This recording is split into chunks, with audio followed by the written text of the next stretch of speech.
Au regard du lieu ciblé, du mode opératoire employé par l'assaillant, de son profil, sur lequel je reviendrai dans un instant, et des témoignages recueillis auprès de ceux qui l'ont entendu crier Allah Akbar, la section antiterroriste du parquet de Paris s'est saisie des faits d'hier soir.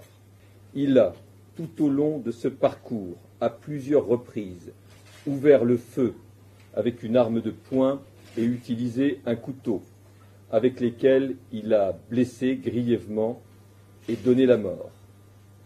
Faisant face à 4 militaires de l'opération Sentinelle, il a tiré dans leur direction et a essuyé des tirs de riposte qui l'ont blessé au bras.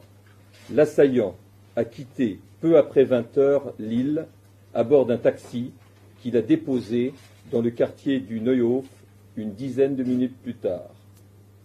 Entendu comme témoin, le chauffeur de taxi a indiqué que l'homme lui avait demandé de le conduire dans ce quartier sans donner d'adresse, en lui indiquant qu'il allait le guider. Le chauffeur de taxi a ajouté, a précisé l'avoir vu en possession d'une arme de poing et présentant des blessures.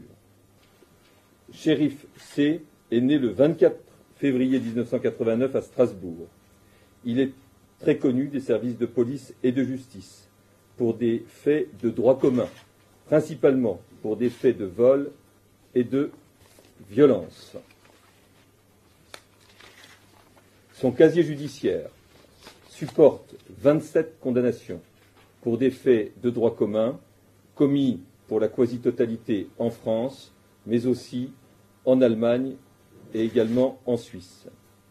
Il a déjà été incarcéré à de multiples reprises et était connu de l'administration pénitentiaire pour sa radicalisation. J'insiste cependant sur le fait que l'enquête ne fait que débuter, qu'à l'heure où je vous parle, le suspect n'a pas été interpellé et qu'un certain nombre de points seront précisés ultérieurement.